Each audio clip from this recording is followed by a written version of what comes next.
నిన్న అనేక వార్తాపత్రికల్లో భారతదేశంలో జియోస్పేషియల్ డేటా లేదా మ్యాపింగ్ డేటా లిబరలైజ్ చేయబోతున్నారు అనే వార్త కనిపించింది. అసలు ఈ జియోస్పేషియల్ డేటా లేదా మ్యాపింగ్ డేటా అంటే ఏంటి? ఈ జియోస్పేషియల్ డేటా అంటే ఒక ప్రాంతంలో భౌగోళిక స్వరూపానికి సంబంధించిన డేటా. అది క్లైమేట్ కావచ్చు, వెదర్ కావచ్చు, లేకపోతే అక్కడున్న నదులు కావచ్చు, పర్వతాలు కావచ్చు, అక్కడున్న భూమి కావచ్చు, దానికి సంబంధించిన సాయిల్ టెక్స్చర్ కానీ ఇలాంటివి కావచ్చు. ఇవన్నీ కలిపితే ఆ ప్రాంతంలో జియోస్పేషియల్ డేటా అంటాం. అంటే భూభాగంలో ఎర్త్లో ఒక లొకేషన్కి సంబంధించిన పూర్తి స్థాయి భౌగోళిక సమాచారం, జాగ్రఫికల్ డేటాని జియోస్పేషియల్ డేటా అంటాం అన్నమాట. ఈ జియోస్పేషియల్ డేటాకి సంబంధించి మనకి రెండు రకాల జియోస్పేషియల్ డేటా ఉంటుంది, static and dynamic. Static data అంటే ఇప్పుడు పెద్ద పెద్ద పర్వతాలు లేదా నదులు ఉన్నాయి, పెద్దగా దానిలో మార్పులు రూపాంతరాలు ఉండవు. క్లైమేట్ ఉంది, సాయిల్ టెక్స్చర్ ఉంది, దానిలో మార్పులు ఉంటాయి. ఒక్కోసారి నదులు తమ మియాండర్ అవుతూ ఉంటాయి అన్నమాట, నదులు పారే తీరు మారుతూ ఉంటుంది. సో ఇలాంటివి కొన్ని డైనమిక్గా ఉంటాయి, వేరియేషన్స్. సో స్టాటిక్ డేటా ఉంటుంది, డైనమిక్ డేటా ఉంటుంది అనమాట జియోస్పేషియల్ డేటాలో. ఈ డేటాని ఇంతవరకు ప్రభుత్వం చేతుల్లోనే ఎక్కువ ఉండేది, కానీ ఇప్పుడు ప్రైవేట్ వ్యక్తులకు కూడా, ప్రైవేట్ కంపెనీస్కి కూడా ఈ డేటా యాక్సెసిబుల్ అవ్వబోతుంది. భారతదేశంలో ఈ డేటా బయటికి వదలబోతున్నారు, లిబరలైజ్ కాబోతుంది. ఇంతకుముందు ఈ డేటాని తీసుకోవాలంటే చాలా ఖర్చుతో కూడుకున్న పని, దాంతోపాటు చాలా కాంప్లెక్స్ ప్రొసీజర్స్ అనమాట. అంటే చాలా డబ్బులు ఖర్చు పెట్టాలి, దాంతోపాటు చాలా నెలలు వెయిట్ చేయాలి ఈ డేటా ఒకటి సంపాదించాలంటే. అండ్ డేటాలో జనరల్గా మనకు ఒక డేటా అవసరమైంది అనుకోండి, ఉదాహరణకి ఒక ప్రాంతంలో అక్కడ సాయిల్ గురించి డేటా అవసరమైంది అనుకోండి, ఆ ప్రాంతంలో అన్ని డేటా కలిపి వచ్చి ఇచ్చేసేవాళ్ళు, పర్టికులర్ డేటా కూడా ఒకసారి దొరికేది కాదు. అలా కాకుండా ఇప్పుడు జనరల్ నుంచి స్పెసిఫిక్ డేటా పరంగా కూడా ఇది ఉపయోగపడుతుంది అనమాట. సో ఇప్పుడు జియోస్పేషియల్ డేటా లిబరలైజ్ అవటం వల్ల లాభాలేంటి, ఎందుకు ఇది చాలా ఇంపార్టెంట్, అసలు ఈ జియోస్పేషియల్ డేటా లిబరలైజేషన్ ఎందుకు అంటే, ఫస్ట్ ఇలా డేటా లిబరలైజ్ అవటం వల్ల it enables free flow of geospatial data and information, and private individuals, that is the companies, can also collect, collate and synthesise the data for various benefits. రకరకాల benefits కోసం ఈ డేటాని collect చేయొచ్చు, collate చేయొచ్చు, synthesise చేయొచ్చు. అంటే రకరకాల data collect చేసి దాన్ని సింథసైజ్ చేసి దాని అవసరమైన పద్ధతిలో ప్రైవేట్ కంపెనీస్ కూడా వాడుకోవచ్చు అనమాట. ఉదాహరణకి అగ్రికల్చర్లో, ఇన్ఫ్రాస్ట్రక్చర్ డెవలప్మెంట్లో, ఎకనమిక్ ఎంటర్ప్రైజెస్లో, సోషల్ ఇంజనీరింగ్లో, వేస్ట్ మేనేజ్మెంట్లో, సిటీ ల్యాండ్స్కేప్ మేనేజ్మెంట్లో, ఇలా రకరకాల అంశాల్లో, అంటే ఒక పట్టణాన్ని ప్రాపర్గా డెవలప్ చేయటంలో, ల్యాండ్స్కేప్ని డెవలప్ చేయటంలో, లేదా వేస్ట్ మేనేజ్మెంట్లో, లేకపోతే అగ్రికల్చరల్ డెవలప్మెంట్లో వ్యవసాయం కోసం, లేకపోతే ఆర్థికపరమైన అంశాలు, రకరకాల అంశాల పట్ల. ఉదాహరణకి ఒక మ్యానుఫ్యాక్చరింగ్ కంపెనీ ఉంది, అక్కడ ఒక డేటా సంపాదించి దాని ఎలక్ట్రానిక్ గ్యాడ్జెట్లో ఆ డేటాని పొందుపరచవచ్చు. సో ఇలాంటి వాటికి ఇవన్నీ కూడా. ఇంతకుముందు మనం జీపీఎస్ మీద ఆధారపడేవాళ్ళం, భారతదేశ ప్రభుత్వం కూడా జీపీఎస్, అమెరికా వాళ్ళ జీపీఎస్ మీద ఆధారపడేది. ఇప్పుడు మనకి ఐఆర్ఎన్ఎస్ఎస్ సిస్టమ్ వచ్చి మన నావిక్ మనకే వచ్చి మనం మొత్తం కంట్రోల్ చేసుకుంటున్నాం మన డేటాని. We have sovereign data processing. మనకి ఇప్పుడు మన డేటా మనకే ఉంది, మన డేటా మీద మనకి సార్వభౌమ అధికారం కూడా ఉంది మన దేశానికి. ఆ డేటాని మనం స్ట్రాటజిక్ అసెట్ లాగా భావిస్తాం. స్ట్రాటజిక్ అండ్ మిలిటరీ అసెట్ అంటే వ్యూహాత్మకంగా మిలిటరీతో యూజ్ అయ్యే అసెట్ని స్ట్రాటజిక్ అండ్ మిలిటరీ అసెట్ అని మనం అంటాం అనమాట. అంటే మనకున్న మ్యాపింగ్ డేటాని, మన శాటిలైట్ ఇమేజెస్ని, మనకున్న రిమోట్ సెన్సింగ్ డేటాని, ఇవన్నీ కూడా మన సార్వభౌమ అధికారం కల్లా మన డేటాగా భావిస్తాం. ఒక్కొక్కసారి ఇతర దేశాలతో కూడా ఈ డేటా పంచుకుంటాం. ఉదాహరణకి అమెరికాతో, జర్మనీతో, వాళ్ళ దగ్గర నుంచి వాళ్ళ మ్యాప్స్, కొన్ని వాళ్ళ శాటిలైట్ తీసిన మ్యాప్స్ కూడా మనం కలెక్ట్ చేసుకుని మనం హెల్ప్ తీసుకుంటాం అనమాట. ఇలా కూడా ఒక దేశం ఇంకో దేశం అనుసంధానించుకుంటూ ఉంటుంది అనమాట. This is how geospatial data అనేది చాలా ఇంపార్టెంట్. అయితే ఇప్పుడే చెప్పినట్టు జియోస్పేషియల్ డేటాలో రెండు రకాలు ఉంటాయి, స్టాటిక్ డేటా, డైనమిక్ డేటా. ఉదాహరణకి ఒక ఇన్ఫ్రాస్ట్రక్చర్ డెవలప్మెంట్ కట్టాలనుకుంటున్నాం, ఒక రైలు కట్టాలనుకుంటున్నాం, ఒక రైల్వే లైన్ కట్టాలనుకుంటున్నాం. ఈ రైల్వే లైన్ కన్స్ట్రక్షన్లో నీకు స్టాటిక్ డేటా ఉంటే ఎక్కువ సరిపోతుంది.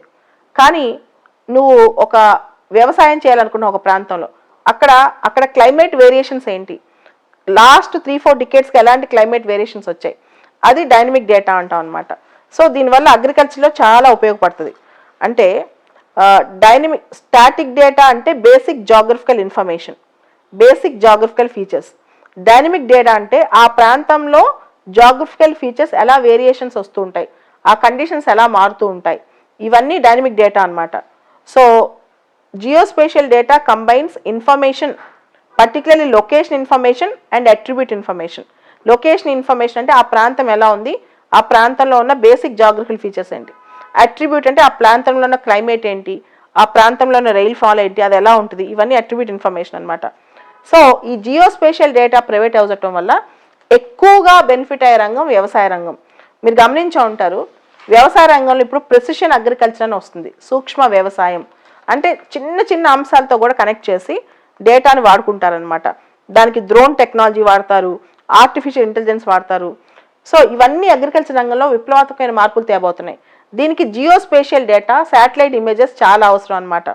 దాంతోపాటు హార్టికల్చర్లో ఉదాహరణకి మనకి ఐబిఎం సంస్థ స్మార్ట్ అగ్రికల్చర్ అనే కాన్సెప్ట్ లాంచ్ చేసింది జియోస్పేషియల్ డేటా సహాయంతో. ఐబిఎం సంస్థ వాళ్ళు స్మార్ట్ అగ్రికల్చర్ అంటే ఈ డేటా మొత్తం వాడి అగ్రికల్చర్ని పర్టికులర్గా ప్రిసిషన్గా చేస్తారు.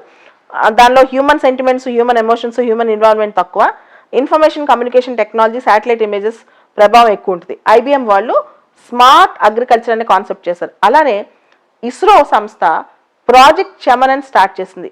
ప్రాజెక్ట్ చమన్ అంటే హార్టికల్చర్ డెవలప్మెంట్.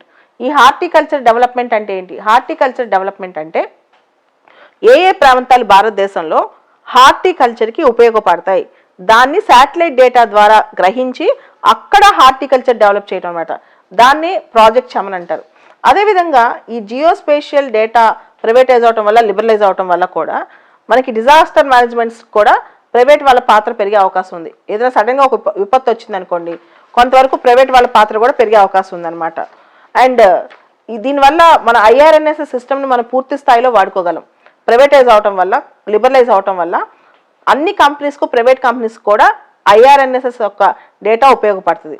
దాంతోపాటు ఇండియన్ మ్యానుఫ్యాక్చరింగ్ కంపెనీస్కి, ముఖ్యంగా ఎలక్ట్రానిక్ గ్యాడ్జెట్స్ కానీ ఏదైనా స్పెసిఫిక్ డేటా లింక్ చేసి తయారు చేసే వస్తువులకు కానీ వీటన్నిటికి కూడా ఉపయోగపడుతుంది అనమాట. సో ఈ జియోస్పేషియల్ డేటా లిబరలైజ్ అవటం వల్ల వెదర్ ఇన్ఫర్మేషన్ కూడా బయటకు వదులుతారు. వెదర్ ఇన్ఫర్మేషన్ కూడా వేరే కంపెనీస్ సంపాదించవచ్చు అనమాట. ఇప్పటి వరకు భారతదేశంలో మెట్రలాజీ సంబంధించిన ఇన్ఫర్మేషన్ ఐఎండి వాళ్ళ దగ్గర, ఇతర గవర్నమెంట్ సంస్థల దగ్గర ఉండేది. ఇప్పుడు అవి కూడా ప్రైవేట్ కంపెనీస్ కలెక్ట్ చేసుకోవచ్చు అనమాట, వెదర్ ఇన్ఫర్మేషన్ కూడా.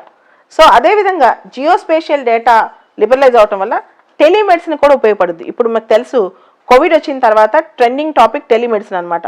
ఈ టెలిమెడిసిన్ వల్ల డిసీజెస్ ఎలా స్ప్రెడ్ అవుతాయి, ఏ రీజన్లో ఎక్కువ ఏ రోగాలు ప్రబలుతున్నాయి. సో దీనివల్ల ప్రైవేట్ హాస్పిటల్స్ కూడా ఒక మ్యాపింగ్, ఎక్కడెక్కడ డిసీజ్ మ్యాపింగ్ అనేది జరుగుతుంది.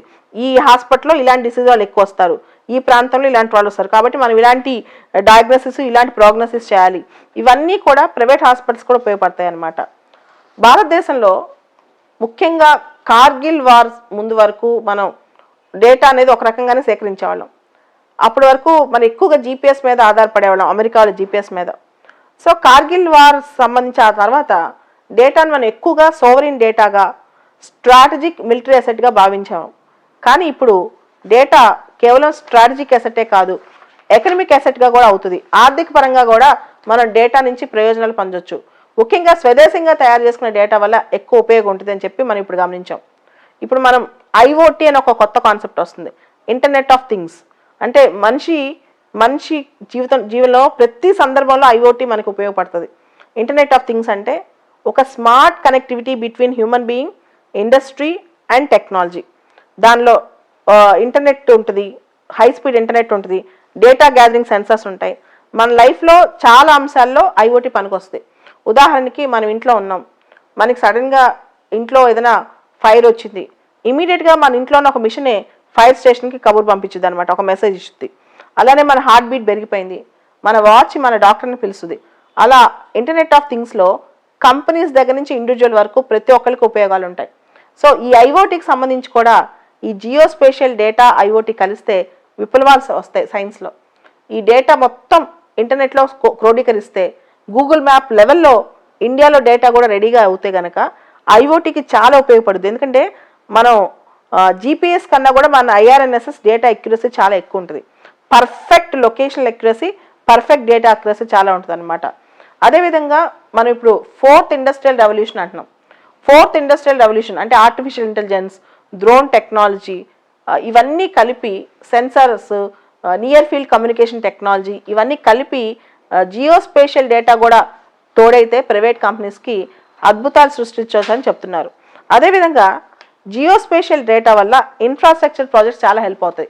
ఇంటర్లింకింగ్ ఆఫ్ రివర్స్ చేయాలనుకున్నారు అనుకోండి, ఎక్యురేట్ జియోస్పేషియల్ డేటా ఉందనుకోండి, నదుల అనుసంధానం చాలా ఈజీ అవుతుంది. అదేవిధంగా హై క్వాలిటీ మ్యాపింగ్ డేటా వల్ల స్మార్ట్ సిటీస్ కానీ, ఈ కామర్స్ కానీ, డ్రోన్ టెక్నాలజీ కానీ బాగా వాడుకోవచ్చు. స్మార్ట్ సిటీ ప్రాజెక్ట్లో ఈ జియోస్పేషియల్ డేటా పనికొస్తుంది, ఈ కామర్స్లో పనికొస్తుంది, డ్రోన్ టెక్నాలజీలో పనికొస్తుంది. దాంతోపాటు చిన్న చిన్న వ్యాపారాలు, తర్వాత అగ్రికల్చర్, చిన్న చిన్న ఈవెన్ వ్యవసాయాలు, కోఆపరేటివ్ ఫార్మింగ్, వీటన్నిటిలో కూడా ఈ జియోస్పేషియల్ డేటా పనికొస్తుంది. తర్వాత ఇండియన్ కంపెనీస్ ఇంతకుముందు వరకు డేటా కావాలంటే, జియోస్పేషియల్ డేటా కావాలంటే, ఒక లొకేషనల్ డేటా కానీ, దానికి సంబంధించిన వెదర్ డేటా కానీ, లేకపోతే కోల్ మైనింగ్ కానీ, ఇంకే డేటా అయినా కావాలి అంటే నెలలు సంవత్సరాలు వెయిట్ చేసి చాలా అప్లికేషన్స్ ఫిల్అప్ చేయాలి. ఇప్పుడు అంతా సింప్లిఫై అవుద్ది అనమాట. సో ఈ న్యూ పాలసీ వల్ల ఎక్కువగా ప్రైవేట్ కంపెనీస్ లాభపడతాయంట భారతదేశంలో. సో ఇండియా అనేది ఎమర్జింగ్ మ్యాపింగ్ పవర్గా అవ్వాలని చెప్పి ఈ జియోస్పేషియల్ డేటాలో మన department of science and technology పేర్కొంది. ఎమర్జింగ్ మ్యాపింగ్ పవర్ అవ్వాలి ఇండియా అని చెప్పి. గూగుల్ మ్యాప్స్ కన్నా కూడా మనం గొప్పగా, ఇంకా అద్భుతమైన మ్యాపింగ్ పవర్గా మనం అవ్వాలి అని చెప్పి. సో దీనిలో ఇంకొక అద్భుతమైన అంశం ఏంటంటే, ఇంతవరకు ఈ జియోస్పేషియల్ డేటా సంపాదించుకోవాలనుకునే వాళ్ళు, అంటే ఒక డేటా తెచ్చుకోవాలి, కొనుక్కోవాలనుకునే వాళ్ళు చాలా అప్లికేషన్స్ ఫిల్అప్ చేయాలి, చాలా చేయాలి. ఇప్పుడు ఇండియన్ కంపెనీస్, ముఖ్యంగా స్టార్టప్ కంపెనీస్, ఆ డేటా మేము జాగ్రత్తగా వాడతాం, ఆ డేటా ఈ పర్పస్కే వాడతాం అనే ఒక సెల్ఫ్ సర్టిఫికేషన్ ఇస్తే సరిపోతుంది. ఒక సెల్ఫ్ సర్టిఫికేషన్ ఇచ్చేసి ఈ డేటా మేము జాగ్రత్తగా వాడతాం, ఈ డేటా ఈ పర్పస్కే వాడతాం అని చెప్పిస్తే అద్భుతంగా ఆ డేటాని ప్రభుత్వం వెంటనే వీళ్ళకి అందిస్తుంది అనమాట. సో ఈ జియోస్పేషియల్ డేటా లిబరలైజ్ అవటం వల్ల సైన్స్లో, సొసైటీలో, బిజినెసెస్లో, ఆర్థిక పరంగా, అదేవిధంగా జనాల్లో, వీళ్ళందరిలో కూడా అత్యద్భుతమైన ఫలితాలు వస్తాయి ఈ డేటా కనుక జాగ్రత్తగా వాడుకుంటే. అయితే ఇలాంటి డేటా ప్రైవసీ ఇష్యూస్ కానీ, ముఖ్యంగా చెప్పాలంటే ఈ అక్యురేట్ డేటా కనుక యాంటీ సోషల్ ఎలిమెంట్స్, టెర్రరిస్టులు ఇలాంటి వాళ్ళ చేతిలో పడితే దానిలో ఉన్న డేంజర్స్ కూడా దానిలో ఉంటాయి. కానీ భారతదేశంలో చాలామందికి ఇంటర్నెట్ ఇంకా యాక్సెస్లోకి రాలేదు, హై స్పీడ్ ఇంటర్నెట్ యాక్సెస్ రాలేదు. అలాంటిది ఈ జియోస్పేషియల్ డేటా వల్ల మెజారిటీ భారతీయులకి పెద్ద ఉపయోగం ఉండదు. చాలామంది ఇంకా గ్రామాల్లో ఉన్నారు, వాళ్ళకి అసలు ఈ జియోస్పేషియల్ డేటా అంటే ఏంటో కూడా తెలియదు. ఇలాంటి పరిస్థితుల్లో ఎంతకాలం పట్టొచ్చు ఇది అందరికీ ఉపయోగపడాలంటే? కొంతమందికి ఉపయోగపడే ఒక విప్లవం ఎందుకు అనే ప్రశ్న కూడా అందరిలో వస్తుంది. సో కాబట్టి ఈ డేటా వల్ల, జియోస్పేషియల్ డేటా వల్ల, దీన్ని లిబరలైజ్ చేయడం వల్ల అందరూ బాగుపడతారని ఆశిస్తూ, జియోస్పేషియల్ డేటా లిబరలైజ్ చేయడాన్ని, ఎప్పటికైనా లిబరలైజేషన్ తప్పదు కాబట్టి హర్షిద్దామనే చెప్పాలి.